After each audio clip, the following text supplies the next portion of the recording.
นะโมตัสสะภะคะวะโตอะระหะโตสัมมาสัมพุทธัสสะนะโมตัสสะภะคะวะโตอะระหะโตสัมมาสัมพุทธัสสะ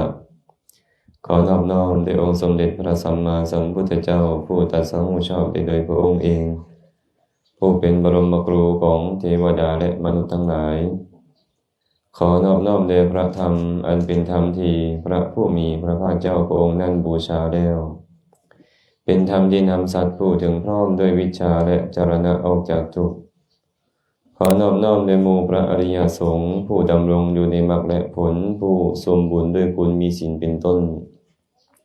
ขอถวายความเคารพพระอาจารย์นิกรณัฐิโก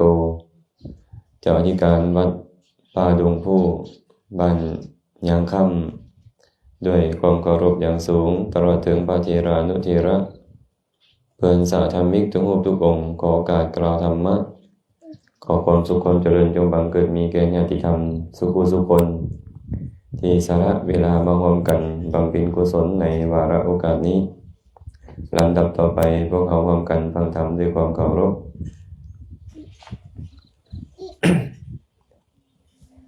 โอปนิยติสีวิตามัปปมายุงชรูปนิทัสสะนะสันติตานาเอตัมภยังมรณะเปกขมาโนปุญญานิกยิราชาสุขาวหานิโอปนิยติสีวิตามัปปมายุงชรูปนิทัสสะนะสันติตานาเอตัมภยังมรณะเปกขมาโนโลกามิสังปัชชะเหสันติเปกโคติ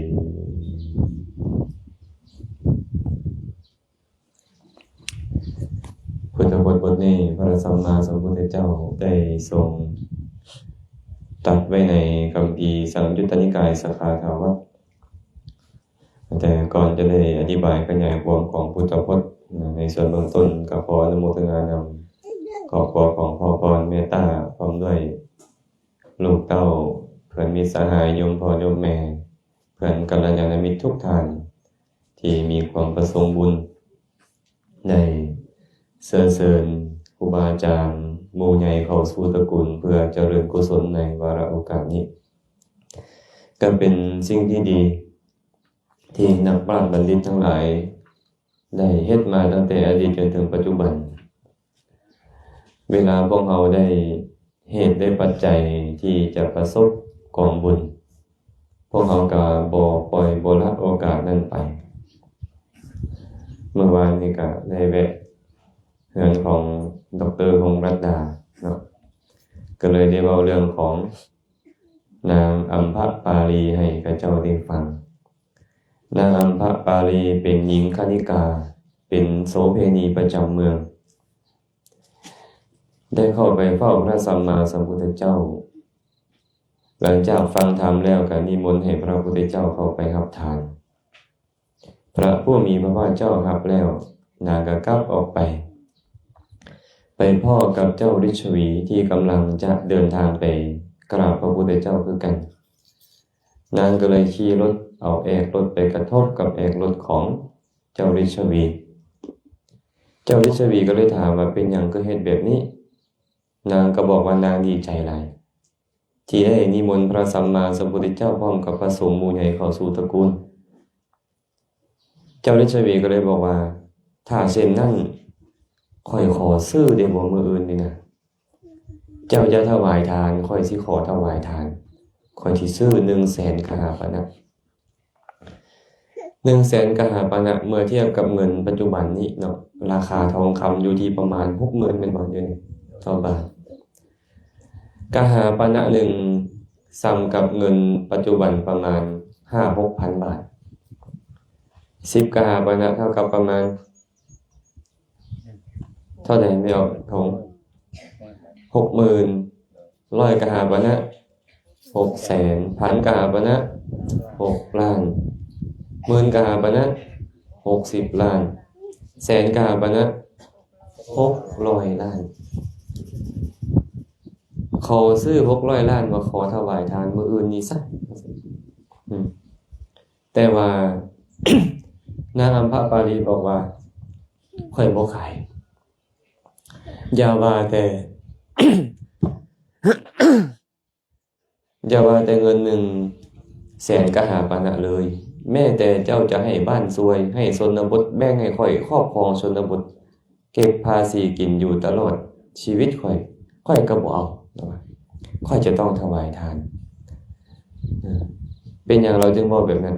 เราฮู้เลยว่าถึงพวกนี้จะเป็นกษัตริย์ก็เป็นได้ย้อนทานที่เคยเฮ็ดมาเพราะนี่จะมีเงินมั่งคั่งร่ำรวยมาจ้างเฮามาขอ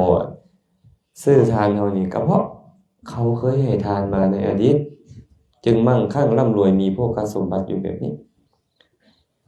และคนที่มีศรัทธาเขาจะทิ่มเรื่องอื่นเอาเรื่องของทานเรื่องของการได้อุปถากพระสงฆ์เป็นประมาณนั่นก็เลยบอกข่อยบ่ขายไปกลับไปนะพวกเขาก็เช่นเดียวกันได้อาศัยนางอัมพปาลีนี่แหละเป็นไอดอลเนาะเขาเอิ้นไอดอลบ่นะแบบอย่างเนาะแบบอย่างก็เลยพากันเฮ็ดครูบาอาจารย์ผ่านสถานที่ใกล้ตัวเองบ่ได้ก็ต้องได้เข้าไปใกล้เพื่อเข้าไปใกล้เพิ่นคันเวลาเฮาเหมาะแม่นบ่คันเวลาเพิ่นเหมาะก็นิมนต์เพิ่นมาใกล้เฮาให้เฮาได้อุปถากได้ถวายทานเป็นต้นนี่เป็นสิ่งที่นักปราชญ์บัณฑิตทั้งหลายเฮ็ดมาตั้งแต่อดีตจนถึงปัจจุบันเนาะแต่ว่าคนส่วนน้อยที่จะเฮ็ดได้แบบนี้เนื่องจากเหตุปัจจัยหลายๆอย่างแม่นบ่บางเทื่อศรัทธาบ่มีบางเทื่อทรัพย์บ่มีบางเทื่อบ่มีทั้งทรัพย์บ่มีทั้งศรัทธาก็มันสิประกอบพร้อมได้ทั้งทรัพย์ทั้งศรัทธานี่โอ้มันก็หายากอยู่เนาะโดยเฉพาะตัวแรกคือศรัทธานี่มันเกิดขึ้นยากบ่แม่นธรรมดาก่อนศรัทธาจะเกิดขึ้นได้ฉะนั้นมื้อนี้ศรัทธาเกิดขึ้นแล้วเฮาก็เลยเฮ็ดแบบนี้แล้วก็ต้องเฮ็ดให้บริบูรณ์พร้อมเด้เนาะบ่พอคันเฮ็ดบ่บริบูรณ์นี่เสียใจในภายหลังแน่เคยมีพระสูตรหนึ่งในคัมภีร์อังคุตตรนิกายนวกานิบาตสมัยหนึ่งพระผู้มีพระภาคเจ้าประทับอยู่วัดพระเชตวันเทวดาจำนวนหลงหลายเข้ามาเฝ้าพระพุทธเจ้าเพิ่นบอกว่าเฮ็ดพระเชตวันทั้งสิ้นให้สว่างไสวเวลาเทวดาเข้ามาพระพุทธเจ้าก็เลยได้นำเรื่องราวนั้นมาบอกให้ภิกษุทั้งหลายฟังว่าภิกษุทั้งหลายเรื่องเคยมีมาแล้วสมัยหนึ่งเทวดาทั้งหลายจำนวนหนึ่งได้เข้าไปหาเฮาตถาคตกราบถวายบังคมแล้วกล่าวว่าข้าแต่พระองค์ผู้เจริญพวกข้าน้อยเมื่อเป็นมนุษย์ในครั้งอดีตบรรพชิตผู้มีศีลเข้าไปสู่ตระกูลข้าน้อยพวกข้าน้อยได้ลุกขึ้นไปต้อนรับแต่บ่ได้กลับไปกระทำกิจให้บริบูรณ์บ่ทันได้เทื่อว่าซั่นยังเฮ็ดกิจบ่ให้บริบูรณ์กินแหนงแข็งใจในภายหลังเลยมาเกิดเป็นเทวดาชั้นต่ำนี้ว่าซั่นเหลือใจบรรพชิตผู้มีศีลเข้าไปสู่ตระกูลพวกข้าน้อยแล้วตอนเป็นมนุษย์ทั้งนั้นก็ลุกขึ้นไปต้อนรับจบดีแต่บ่ยอมกลับไปแบบนี้ก็มีได้คนเนาะไปไสมาเนาะข้าน้อยสิไปไสเนาะสบายดีอยู่บ่มีบ่แบบนี้บอกไงแต่บ่กล้าบ่ไหวบ่หยังมีเนาะแต่ได้บุญหรือยังใจมันเลื่อมใสเกิดขึ้นนะแต่บ่ได้กราบไหว้ยังบ่ได้กราบไหว้ซ้ำตายขนาดนั้นตายแล้วไปเกิดในสวรรค์ชั้นต่ำย้อนกินแหนงแข็งใจว่าเป็นหยังค่อยบ่เฮ็ดสิ่งใดค่อยบ่กล้าบ่ไหวเพิ่นเมื่อวานนี้ย่างมาก่อนสิฮอดงานแม่โอ้โหมี2ตู้ร้านนึงอาจารย์ก็สังเกตออกไกลๆแล้วแน่เมื่อก่อนนะ2ตู้นี้เราสิมีปฏิกิริยาแบบใดผสมหมู่ใหญ่มาแบบนี้เราสิกราบสิไหว้ได้บ่สิได้บุญนำเฮาบ่ย่างเข้าไปใกล้เข้าหันหลังใส่ไปเลยนี่เด้บ่ห่างเท่าอาตมากับพ่อวงซำนะอาตมาก็ย่างแคมทางแล้วก็ย่างนั่งอยู่แคมทางแต่หันหลังใส่ซื่อๆ บ่ปากบ่เว้าบ่เลี้ยวเบิ่งเลยบ่ขี้ให้เด้อเอาบุญมาให้แล้วนั่นนี่น่ะบ่เอาเบิ่งแหมอย่างน้อยก็โอ้ยสาธุเด้อขอน้อยอนุโมทนาบุญนำมหาศาลเลยนะบุญเกิดขึ้นแล้วโอ้นี่อาการบ่ได้สดับรับฟังบ่ได้สดับรับฟังมันเป็นแบบนี้หาอุบายในการเจริญกุศลบ่น่าเสียดายครับ น่าเสียดายน่าเสียดายและบ่แม่นว่าจะมีมาง่ายพระสงฆ์หมู่ใหญ่มาแบบนี้กันแต่ว่าเขาเฮ็ดบ่ได้อะนะอาตมาบอกบ่แม่นเรื่องธรรมดาเด้ที่คนทุกคนจะเฮ็ดได้คือกันนี่บ่แม่นเรื่องนั้นคนที่มีศรัทธาและก็ได้สดับรับฟังอีกจึงเฮ็ดได้เนาะพระองค์เลยตรัสต่อไปว่าภิกษุทั้งหลายมีอีกจำนวนหนึ่งเทวดาอีกจำนวนหนึ่งเข้ามาเฝ้าเราตถาคตเหมือนเก่านั่นแหละกราบทูลว่าข้าแต่พระองค์ผู้เจริญเมื่อครั้งที่พวกเขาน้อยเป็นมนุษย์บรรพชิตผู้มีศีลเข้าไปสู่ตระกูลของพวกเขาน้อยพวกเขาน้อยได้ลุกขึ้นไปต้อนรับได้กราบไปแต่ยังบ่ได้เชิญให้ใส่ซอยอาสนะเลยพวกเขาน้อยนี้เฮ็ดกิจยังบ่บริบูรณ์กินแหนงแข็งใจในภายหลังเลยมาเกิดเป็นเทวดาซ้ำตามนี้เขาเนี่ยจำพวกที่2นี่นะลุกต้อนรับแล้วกราบไหว้พร้อม แต่บ่นิมนต์ให้เข้าสู่ตระกูลนี่นิมนต์นางก่อนแม่เขาหน่อยนิมนต์นางเทิงตังเทิงเตียงก่อนบ่หรือว่านิมนต์ใส่ซอยเด้อนี่เป็นส่วนเป็นซ่อนเขาหน่อยเด้อบ่มีแนวนั้นแต่ว่าได้รับลุกขึ้นครับได้กราบไหว้มีบ่คนประเภทนี้บ่มีออกว่ามีอยู่ได้เนาะได้บุญบ่ได้บุญแล้วไปเกิดในสวรรค์พร้อมแต่เมื่อเทียบกับสวรรค์ชั้นสูงตัวเองถือว่าเกิดในสวรรค์ชั้นต่ำเพราะกุศลมันยังบ่บริบูรณ์เนาะแบบนี้ก็มีพระองค์ตรัสอีกว่าภิกษุทั้งหลายมีเทวดาอีกจำนวนหนึ่งเข้ามาหาตถาคตกราบแล้วถวายบังคมแล้วกล่าวว่าข้าแต่พระองค์ผู้เจริญเมื่อครั้งที่พวกเขาน้อยเป็นมนุษย์ในการก่อนบรรพชิตผู้มีศีลไปสู่ตระกูลของพวกเขาน้อยพวกเขาน้อยได้ลุกขึ้นไปต้อนรับกราบไหว้ได้ให้อาสนะพร้อมแต่บ่ได้ถวายทานตามกำลังเลยพวกเขาน้อยนี่เฮ็ดกิจยังบ่บริบูรณ์กินแหนงแข็งใจในภายหลังเลยได้มาเกิดในเทวดาชั้นต่ำนี่เพิ่นนี่ลูกรับแล้วได้กราบไหว้พร้อมเสื้อเชิญให้นางถึงอาสนะได้ใส่สวยพร้อมแต่บ่คันได้ถวายข้าวน้ำซ้ำปลาอีหยังเลยน้ำปานะก็ยังบ่คันมาน้ำดื่มก็บ่คันมาเสียงใส่สิฟังอยากล้มอยู่บ่ก็บ่จักเนาะบ่ได้ถวายทานตามกำลังเลยเหลือใจแท้เด้คือบ่เฮ็ดให้บริบูรณ์เนาะตอนนั้นน่ะเลยได้มาเกิดในสวรรค์ชั้นต่ำนี้พวกเราก็อยากให้คือเขาเจ้าเลยต้องเฮ็ดให้บริบูรณ์เนาะเทวดาอีกจำนวนหนึ่งเข้ามาเอาตถาคตกล่าวว่าเมื่อพวกเขาน้อยเป็นมนุษย์ในการก่อนบรรพชิตผู้มีศีลเข้าไปสู่ตระกูลของพวกเขาน้อยพวกเขาน้อยลุกขึ้นไปต้อนรับกราบไหว้ให้อาสนะถวายทานตามกำลังพร้อมแต่บ่ได้เข้าไปนั่งใกล้เพื่อฟังธรรมเลยเขาน้อยพวกเขาน้อยเฮ็ดกิจบ่บริบูรณ์กินแหนงแกงใจในภายหลังเลยมาเกิดในสวรรค์ชั้นต่ำอาตมาสังเกตเห็นหลายครั้งหลายๆคราวโดยเฉพาะคนที่เขาเจ้าค่อนข้างจะมีเงินมีทองเนาะเขาเจ้าก็มักให้ทานดิมักเข้าวัดดิแต่บ่มักฟังธรรมนะนี่มันครูบาอาจารย์เข้าไปสู่ตระกูลได้เทื่อละหลายพร้อมอาหารหวานข้าวผ้าผ่อนทอนสบายเครื่องทานเขาเจ้าโอ้ยจัดปานนี้เหลือเกินญาติโยมเอ้ยเขาเฮ็ดดีอะนะแต่บ่มักฟังธรรมอย่างหลายกับมาคาโยมาวาโยอย่าสิ้นไปอย่าเสื่อมไปเด้อตุยหังมาจะโกจิอุปัฏฐโวขออันตรายอันอุปัฏฐวะอย่างใดอย่างหนึ่งอย่ามีแก่พวกเจ้าเด้อท้อหันนะโอ้ยยังเอาคำเว้าเพิ่นมาใส่เลยนะอาจารย์นี่ก่อนเพิ่น เพิ่นว่าจังได๋บ่บอกนอนหลับให้ได้เงินหมื่นนอนตื่นให้ได้เงินแสนโอ้ยคันได้ปานนั้นน่ะ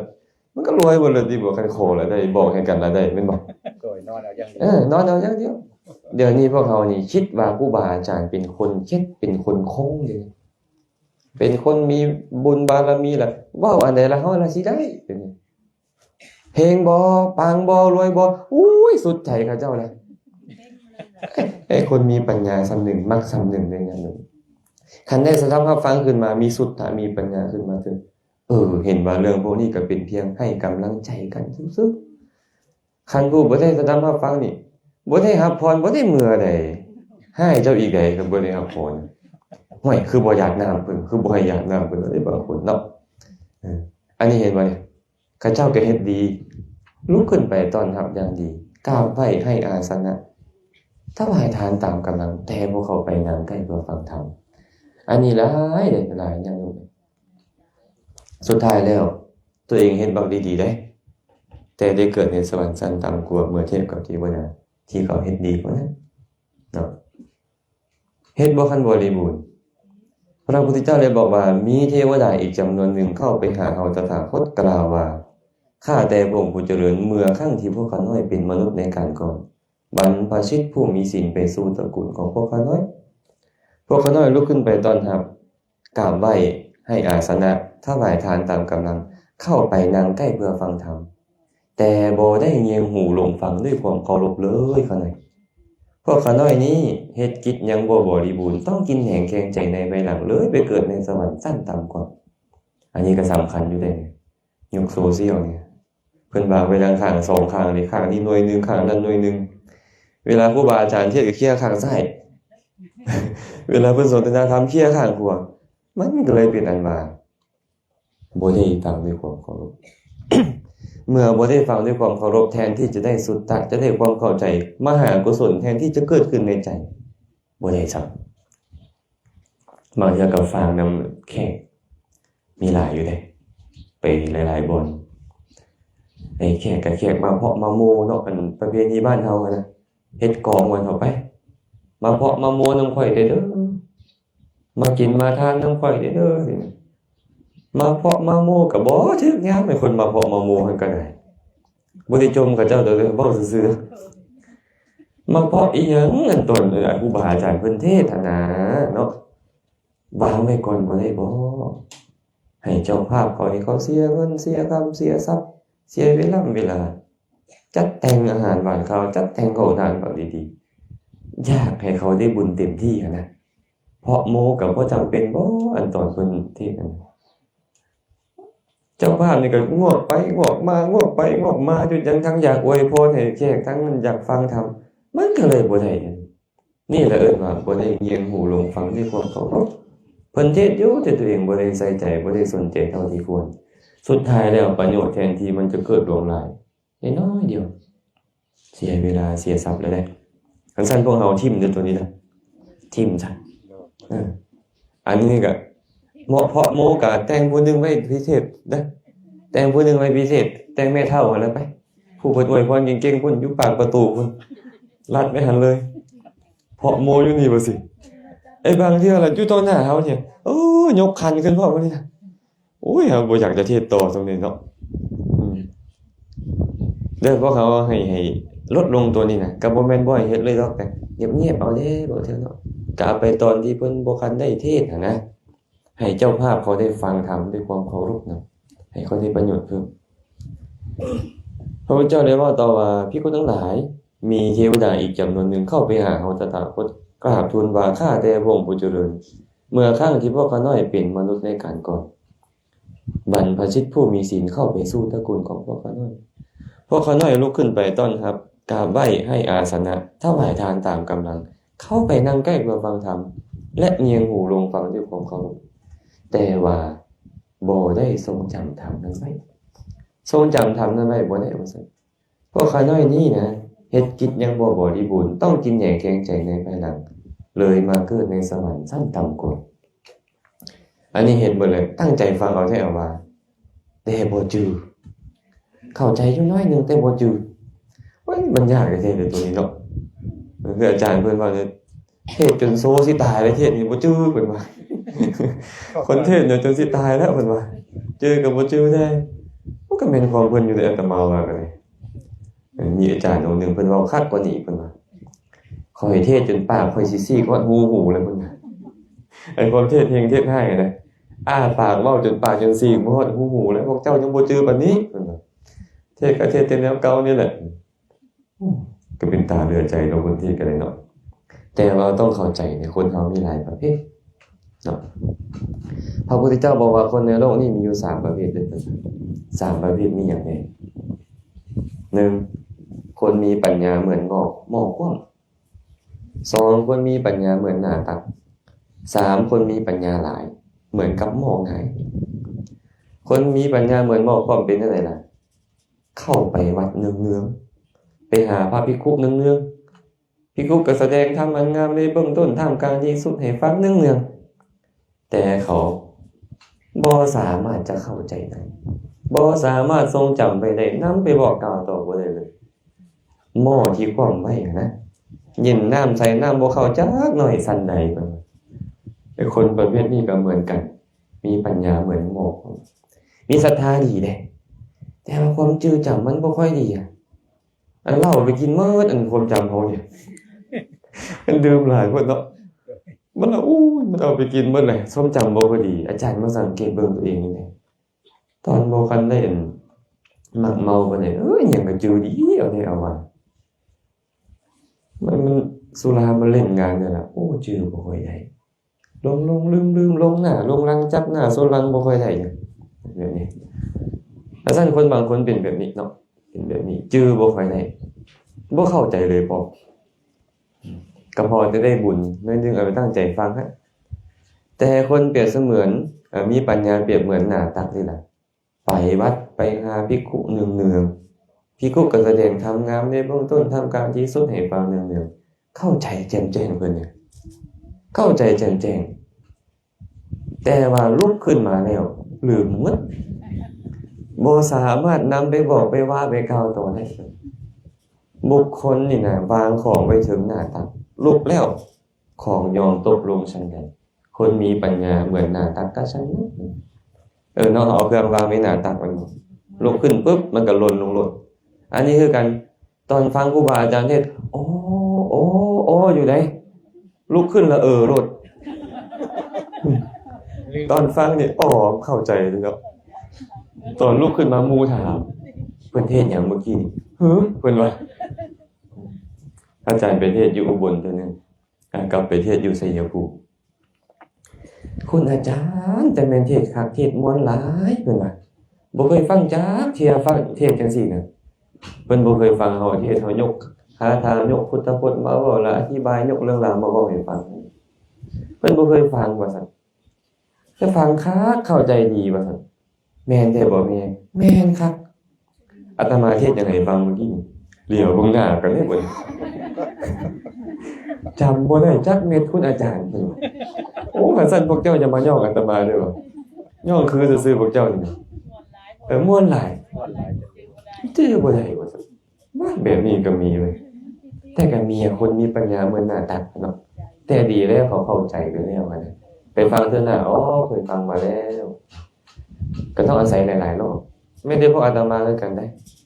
จะเอามาเทศแต่ก็ต้องอ่านแล้วอ่านอีกอ่านแล้วอ่านอีกอยู่หั่นน่ะจังอยู่บ่ธรรมดาเด้บางเทื่อว่าสูตรบางสูตรอ่าน50รอบก็มีมันกว่าสิมันจะจื้อนะเนาะแต่ป่านนั้นก็ยังหลงอยู่บ่ง่ายคือกันคนมีปัญญาหลายก็คือเข้าไปวัดเนืองๆไปหาภิกขุเนืองๆเงียงหูลงฟังภิกขุก็แสดงธรรมเทศน์ให้ฟังเนืองๆเข้าใจแจ่มแจ้งพร้อมกันจื้อได้พร้อมลุกขึ้นไปแล้วก็บ่หายนำไปบอกไปกล่าวต่อได้เหมือนกับภาชนะที่เปิดปากไว้เหมือนหม้อเปิดปากไว้เย็นน้ำใส่เท่าใดมันก็ค้างอยู่เท่านั้นนี่แหละคน3ประเภทที่มีปรากฏอยู่ในโลกแต่พวกเขาอาจจะเป็นประเภทที่1หรือ2 3นี่น่าจะบ่ฮอดแต่บางเทื่อก็อัน3ก็มีอยู่ในบางเทื่อเนาะบางเทื่อแต่ขอให้เป็นที่2เด้อเข้าใจไปไปก่อนได้มั้ยบ่เฮ็ดทำท่าได้แต่บางคนก็ได้2กับ3เนาะให้เป็น2กับ3แล้วที่1นี่บ่คักปานใดแต่ก็ยังถือว่ามีอุปนิสัยน้อยนึงได้ฟังแล้วไปฟังเทื่อหน้าอาจจะเข้าใจขึ้นเนาะฉะนั้นนี่แหละพระพุทธเจ้าได้บอกว่ากินแห้งแข็งใจในภายหลังเพราะเขา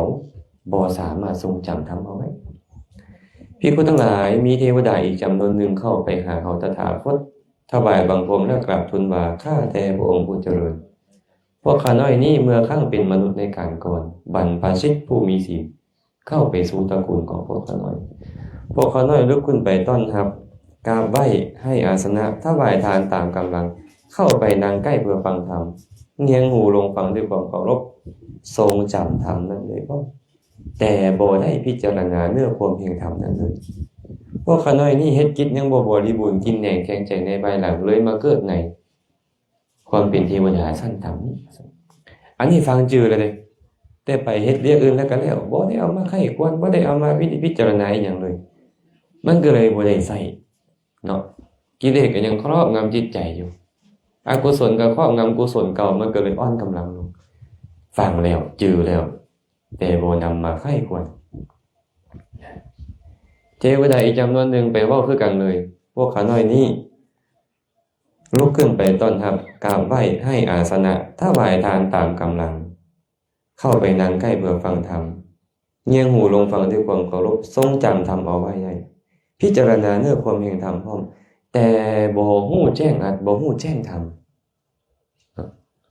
บ่สามารถนำไปปฏิบัติให้สมควรแก่ธรรมได้ข้าแต่พระองค์ผู้เจริญพวกข้าน้อยนี้เฮ็ดกิจยังบ่บริบูรณ์เก่งแหน่งแข็งใจในภายหลังเลยมาเกิดในสวรรค์ชั้นต่ำนี้ไอ้ประเภทนี้นี่นะดีหลายแล้วเด้อนี่นะเฮ็ดหมดเลยแต่ว่าไปไข้ควรพิจารณาเนี่ยก็ยังบ่เข้าใจนะสูตรนี้บางเทื่อมันต้องใช้เวลาเนาะธรรมะคำสอนของพระพุทธเจ้าก็ได้ต้องใช้เวลาต้องทบทวนแล้วทบทวนอีกคิดแล้วคิดอีกให้บอกอาจารย์มันบอกบางอย่าง3ปียังค่อยเข้าใจเพิ่นว่าไปไข้ควรแต่ว่าบ่ง่ายเด้ญาติโยมเอ้ยอาตมานี่คือกันที่บางอันโอ้ยคิดแล้วคิดอีกก็ยังบ่ออกเลยต้องไปอ่านเพิ่มอ่านสูตรนี่ได้สูตรนั่นได้มาประสานมาประสานมาสมทบกันให้ควรจังค่อยพอเข้าใจขึ้นมานี่บางเทื่อก็ต้องใช้เวลาเหมือนกันนี่พวกเพิ่นนี่เฮ็ดแบบนี้อยู่แต่ว่าตายเสียก่อนเลยไปเกิดในเทวดาชั้นต่ำเพิ่นพระพุทธเจ้าเลยว่าต่อว่าภิกษุทั้งหลายมีเทวดาอีกจำนวนหนึ่งเข้าไปเฝ้าของตถาคตกราบถวายบังคมแล้วกราบทูลว่าข้าแต่พระองค์ผู้เจริญพวกข้าน้อยเมื่อเป็นมนุษย์ในการก่อนบรรพชิตผู้มีศีลเข้าไปสู่ตระกูลของพวกข้าน้อยพวกข้าน้อยลุกขึ้นไปต้อนรับกราบไหว้ให้อาสนะถวายทานตามกำลังเข้าไปนั่งใกล้เพื่อฟังธรรมเงียงหูลงฟังด้วยความเคารพทรงจำธรรมเอาไว้ได้พร้อม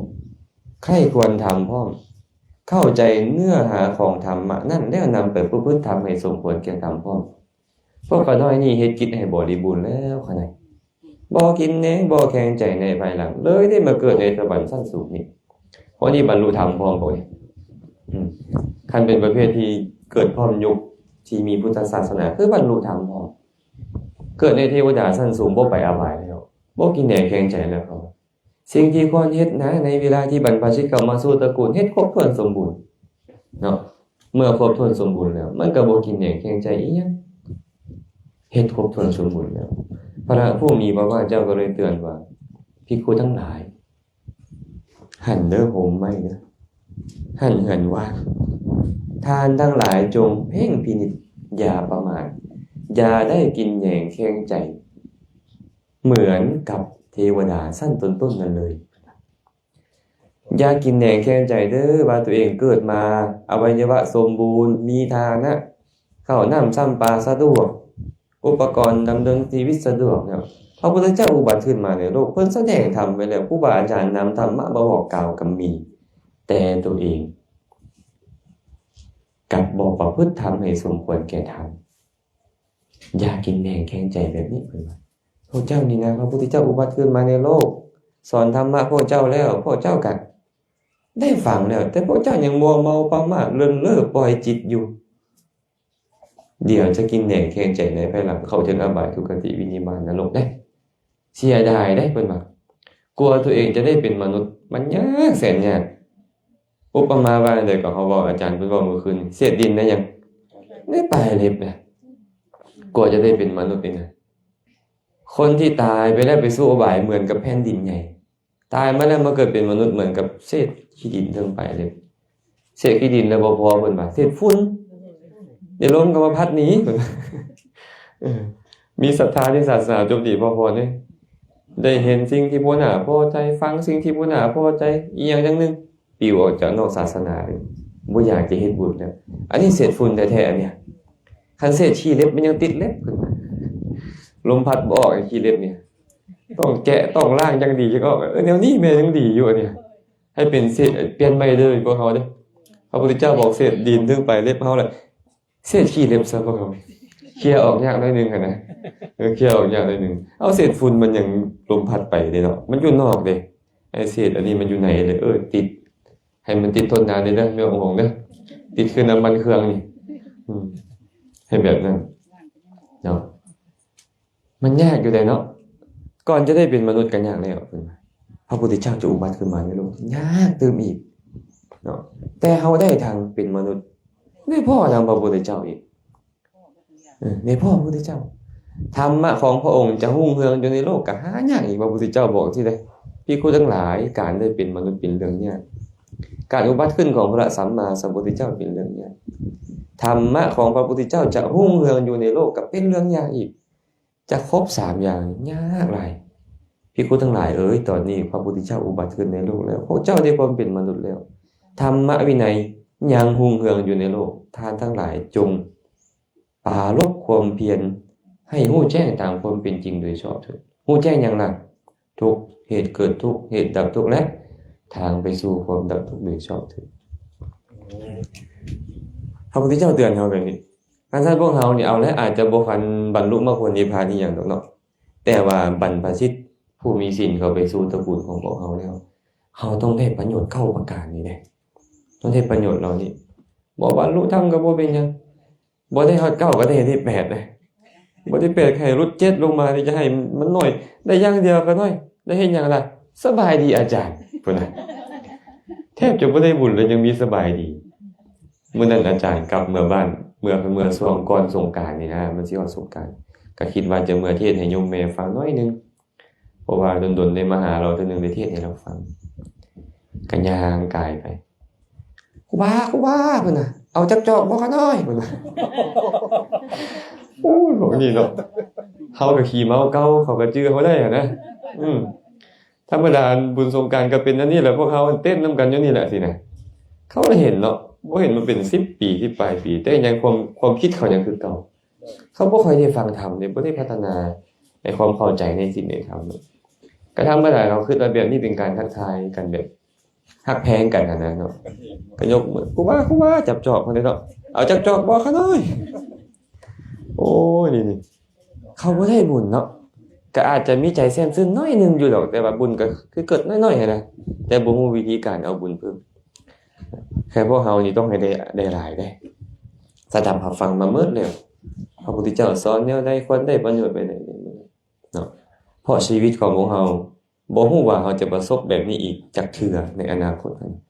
หรือมื้อนี้อาจจะเป็นมื้อสุดท้ายของพวกเฮาก็ได้แม่นบ่มีผู้ใดฮู้เนาะชีวิตของสัตว์ทั้งหลายนี่น้อยและบ่มีไผฮู้อีกว่าจะไปตอนใดพร้อม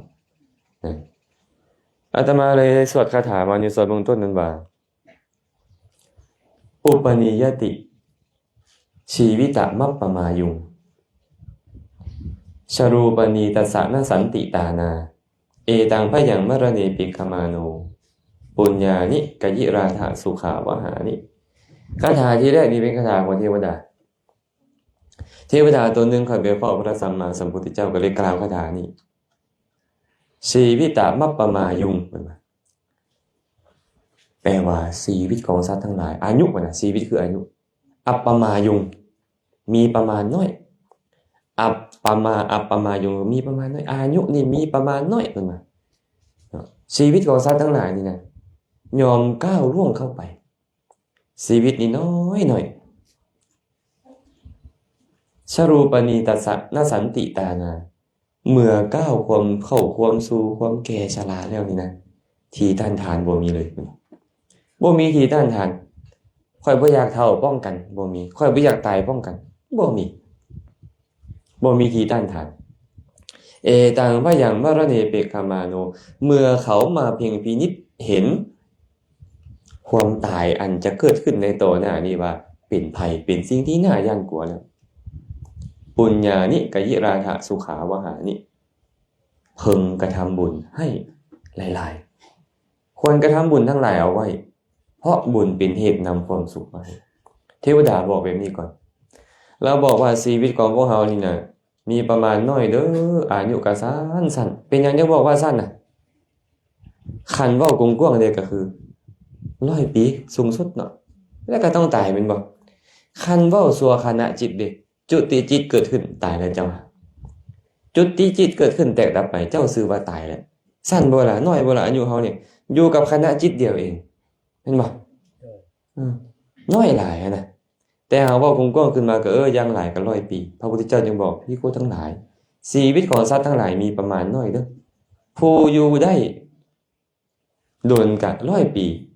เกินกว่าได้ก็เล็กน้อยแต่สุดท้ายก็ต้องตายยังต้องไปสู่โลกหน้าพร้อมกันแต่พวกเราเนี่ยอายุ100ปีนี้น้อยหลายเมื่อเทียบกับเทวดาเด้สัญจาตุม9ล้านปีดาวดึงส์36ล้านปียามา144ล้านปีดุสิต576ล้านปีนิมมานารดี2,304ล้านปีปารณิม9,216ล้านปีต่างกันบ่อายุเฮากับเทวดาเพิ่นเลยบอกว่าน้อยหลายได้พวกเฮานี่ได้น้อยหลายและเวลาความแก่ชราครอบงำแล้วนี่นะ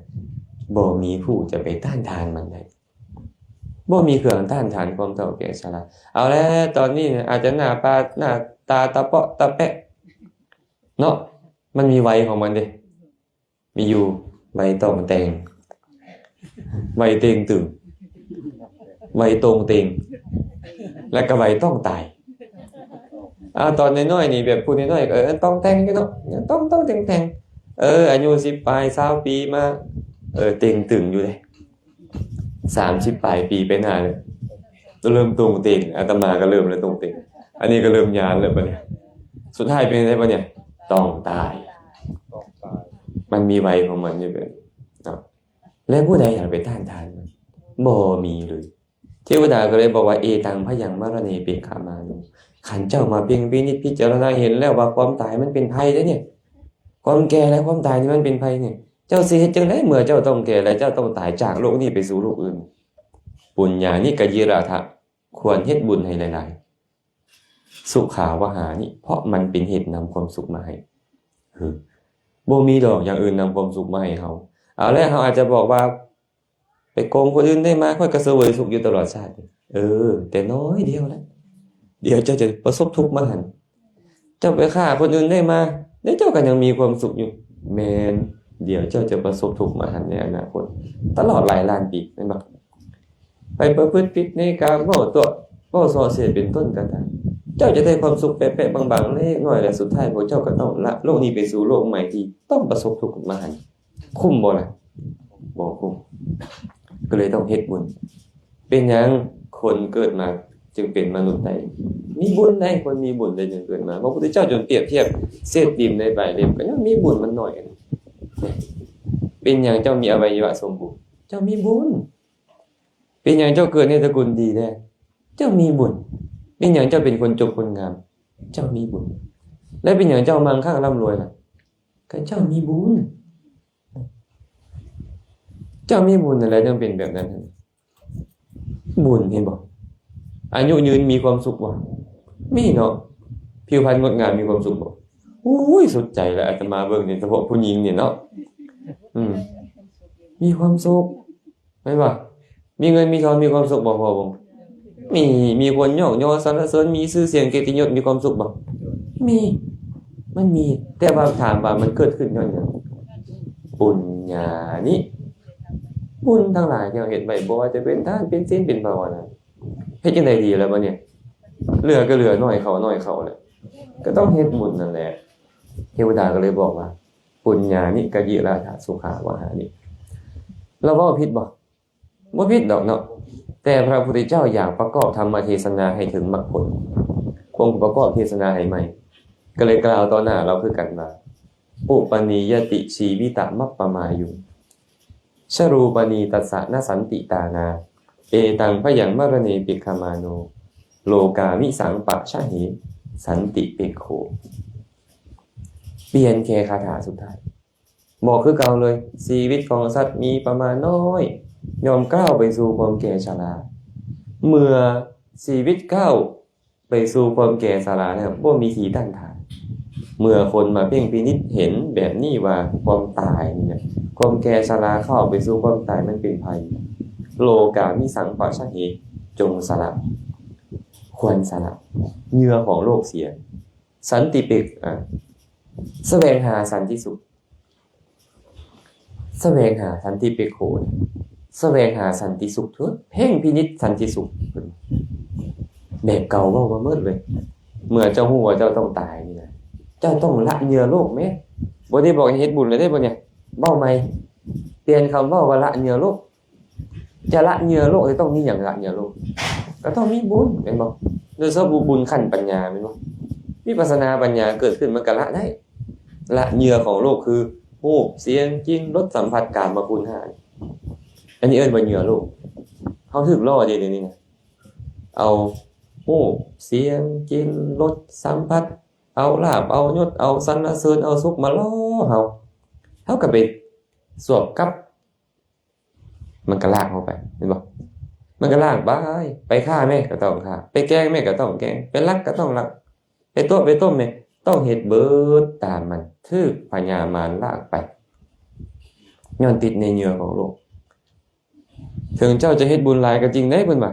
คันเจ้าติดในเหยื่อโลกนี่เจ้าต้องวนเวียนในโลกนี่แก่เด้เจ็บตาย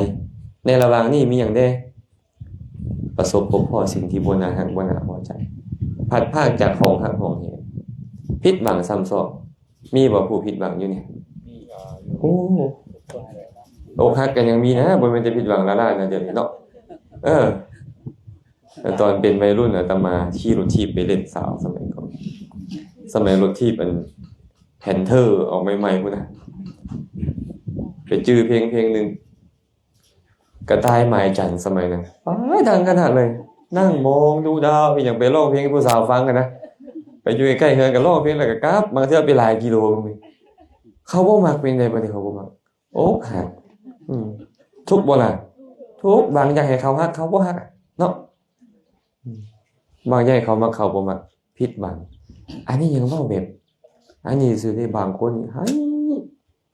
ฆ่าตัวตายบางคนเอามีดมากรีดแขนกรีดขาโอ้สัปปะปิย้อนหยังฮู้บ่ย้อนเจ้าเกิดแล้วเจ้ายังติดในเหยื่อของโลกเนี่ยมันก็ต้องเป็นแบบนี้แหละมันต้องมีแน่นอนคันเกิดมา100รอบมันจะมีแบบนี้จักรอบ100รอบเกิดมา1,000รอบเด้แต่ว่าเฮาเกิดมาเกินแล้วได้นี่เด้พระพุทธเจ้าบอกอเนกชาติแล้วเด้อเนกชาติแล้วเด้นับบ่ประมาณบ่ได้แล้วและต้องทุกข์แบบนี้เนี่ยมาตลอดกาลยาวนานพระองค์เลยบอกว่าละแม้อย่าเหยื่อโลกแม้แสวงหาสันติสุขแม้สันติสุขคือหยังน่ะคือนิพพานเนาะถึงจะบ่คันถึงนิพพานเถิดดอกคันเจ้าสงบใจแล้วเจ้าสุขตอนเฮามีสิ่งอื่นมาล่อเฮาไปเฮาก็หวังว่าได้ลาภแล้วค่อยจะมีสุข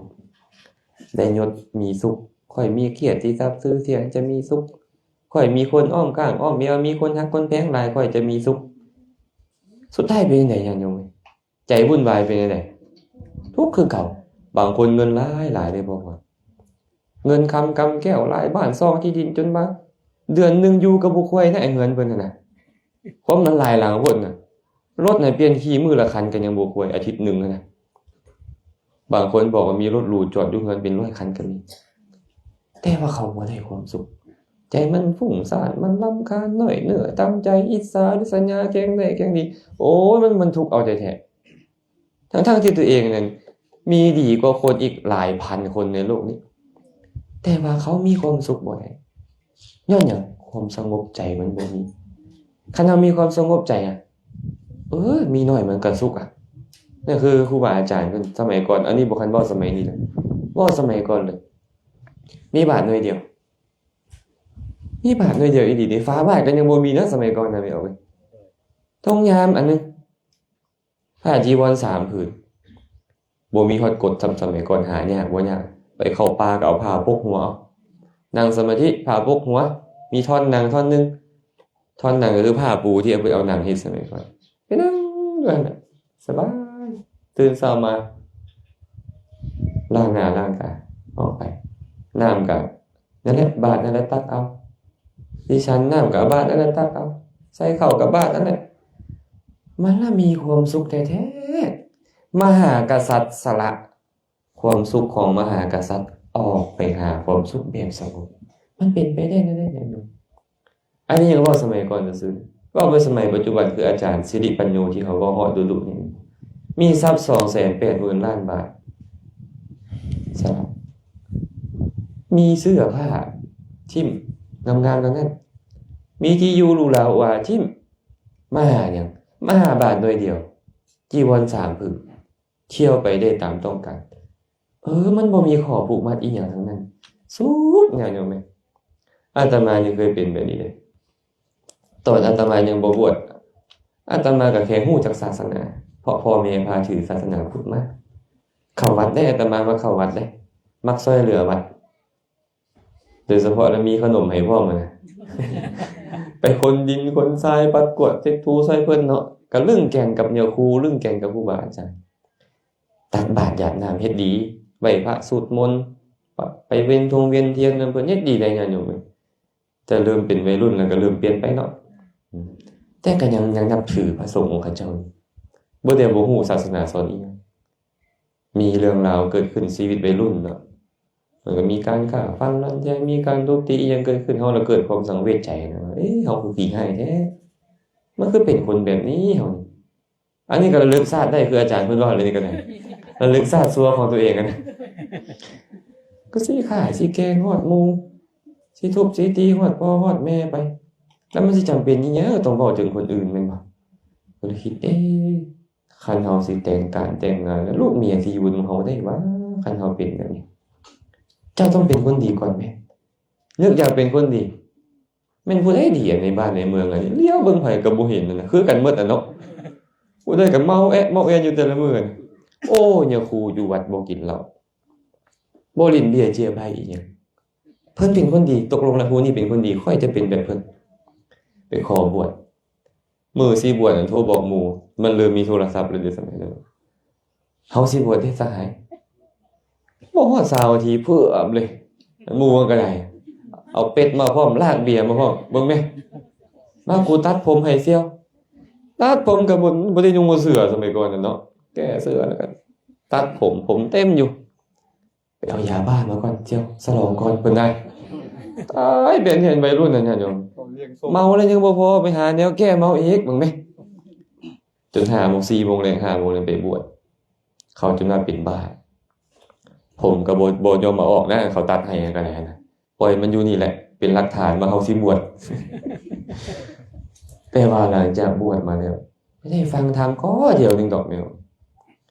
อาจารย์สมภพเทศเรื่องแม่เรื่องพ่อนี่แหละเบื้องต้นเฮ็ดให้สนใจธรรมะขึ้น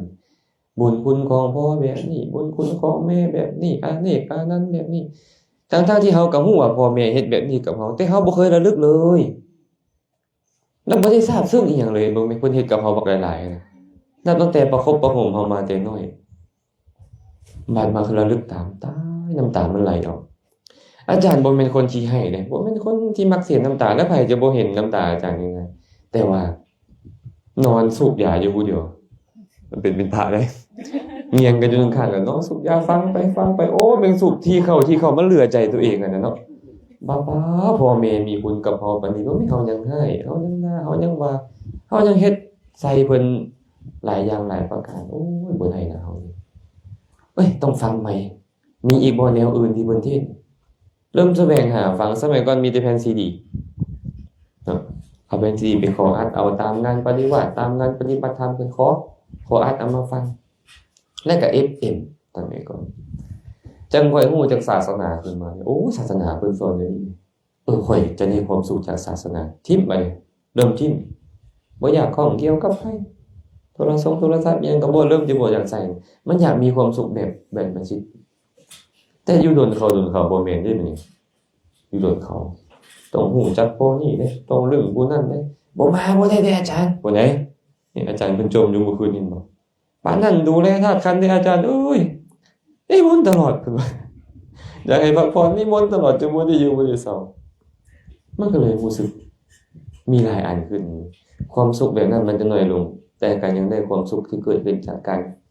ได้ไปฟังธรรมได้ไปสนทนาธรรมได้การพ แสดงธรรมไอ้การรีออนมันน้อยลงเนี่ยความจริงแล้วมันควรจะอยู่ผู้เดียวมิดๆแต่มันจะได้ประโยชน์ตนเนาะประโยชน์ทานบ่ได้สิ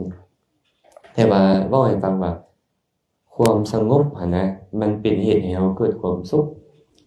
เนาะเป็นเหตุให้เกิดความสุขพระพุทธเจ้าเลยบอกให้แสวงหาสันติแม้คือความสงบนี่แม่คันมันสงบอยู่ไสเจ้าก็สุขหมดบ่มีหยังเจ้าก็สุขมีเจ้าก็สุขแต่คันมันบ่สงบถึงเจ้ามีลวงหลายปานใดเจ้าก็บ่ได้สุขและบ่จำเป็นต้องกล่าวถึงบ่มีแม่นบ่อันนี้ความสงบสุขธรรมดาเด้นี่และความสงบกิเลสคือนิพพานเด้คันมันเกิดขึ้นในใจมันบ่มีความอยากได้บ่มีความอยากดีบ่มีความหดหู่ท้อถอยบ่มีความกินแน่แข็งใจบ่มีความโกรธเคืองบ่มีความแข็งแท้แข็งดีอีหยังแล้วมันจะสุขส่ำใดนะมันจะสุขส่ำใดเนาะฉะนั้นพระองค์เลยเน้นไปที่ตรงนี้เป็นหยังคือเน้นไปหาตัวนี้เลยอ้าวพระพุทธเจ้าก็บอกบ่แม่นบ่ต้องเจริญทานศีลภาวนาบ่แม่นบ่ต้องเจริญศีลสมาธิปัญญาบ่แม่นบ่แม่นแต่เพิ่นอยากจะบอกเจ้าว่าชีวิตน้อยแล้วคันตายไปแล้วบ่ฮู้ว่าเจ้าจะมาพ้อศาสนาอีกมื้อใดเจ้าควรเฮ็ดมื้อนี้เวลานี้ให้ดีที่สุดนี่น่ะเพราะว่าเจ้าเป็นมนุษย์กันยากพระพุทธเจ้าอุบัติขึ้นมาในโลกกันยากจะมีการฟังธรรมแสดงธรรมมันยากเจ้าต้องเฮ็ดปัจจุบันให้ดีที่สุดแสวงหาสันติสุขแม่ฮู้ธรรมะคำสอนเลยเด้มนุษย์ก็ยังเป็นอยู่และใกล้ตายแล้วเด้เป็นหยังคือยังไปแสวงหาแต่แนวอื่นบ่แสวงหาสันติสุขล่ะพระองค์เตือนเราบ่อยากให้เราประมาทบ่แน่เด้พวกเราอาจจะมีอุปนิสัยได้ฟังธรรมได้ปฏิบัติธรรมอาจจะบรรลุถึงมรรคผลนิพพานได้บ่แน่หรืออย่างน้อยๆมันจะเป็นอุปนิสัยมันตายไปแล้วไปเกิดในสวรรค์ได้ฟังธรรมต่อและบรรลุมรรคผลนิพพานไปพระพุทธเจ้าก็เลยเตือนเราไปนี่อันซั่นพวกเรามื้อนี้อาตมาก็เชื่อว่าญาติโยมนี่คงจะพยายามที่สุดแล้วเพื่อให้ได้ประโยชน์ที่เกิดขึ้นจากการได้พบพ่อครูบาอาจารย์ให้หลายที่สุดแล้วบ่ว่าจะเป็นการลุกขึ้นไปต้อนรับกราบไหว้ให้อาสนะมีการถวายทานตามกำลังเข้าไปนั่งใกล้เพื่อฟังธรรมเวลาครูบาอาจารย์เทศแสดงธรรมอยู่กับเงียงหูลงฟังด้วยความเคารพพยายามจือจำพยายามคิดพยายามพิจารณาให้เข้าใจและเหลือสุดท้ายก็คือเอาไปประพฤติปฏิบัติอาจารย์ก็คงจะสมบูรณ์แล้วแหละอาตมามาบอกเขานี่นะอย่ากินแหน่แข็งใจในภายหลังเด้อก็คงจะพอสมควรแล้วผู้ตากแดดก็ตากโดนผู้ตากลมก็ตากโดนก็คงจะได้ลาลงซ้ำนี้ก่อนขออนุโมทนาบุญนำครอบครัวของพ่อพรเมตตาพร้อมด้วยลูกเต้าพ่อแม่เพื่อนมิตรสหายญาติธรรมทุกคนทุกท่านที่สละเวลามาจากหลายบ่อนหลายที่มาจากเวียงจันทน์มาจากสวรรค์จากปากสันจากวันใดก็มีมาร่วมบุญมื้อนี้ก็เป็นบุญใหญ่ก็ขอให้บุญนี้จงเป็นปัจจัยอำนวยอวยไสให้เจ้าภาพเจ้าศรัทธาพร้อมด้วยญาติธรรมทั้งหลายจงได้ประสบพบเจอแต่ความสุขปราศจากทุกข์ทั้งปวงหากปรารถนาสิ่งหนึ่งประการใดอันเป็นไปในทางที่ชอบประกอบด้วยธรรมแล้วก็ขอให้ความปรารถนาของทุกคนทุกท่านจงสำเร็จโดยทั่วกันทุกท่านทุกคนเทอญ